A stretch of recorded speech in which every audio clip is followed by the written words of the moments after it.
باب الإيمان وقول النبي صلى الله عليه وسلم: بني الإسلام على 5، وهو قول وفعل، ويزيد وينقص.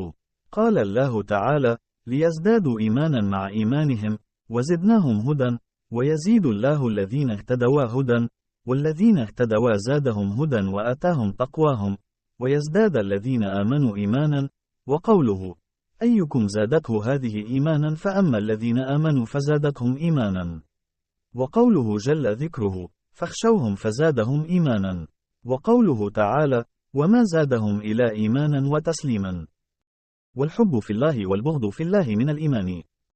وكتب عمر بن عبد العزيز إلى عدي بن عدي: إن للإيمان فرائض وشرائع وحدودا وسنن، فمن يستكملها استكمل الإيمان، ومن لم يستكملها لم يستكمل الإيمان، فإن أعش فسأبينها لكم حتى تعملوا بها،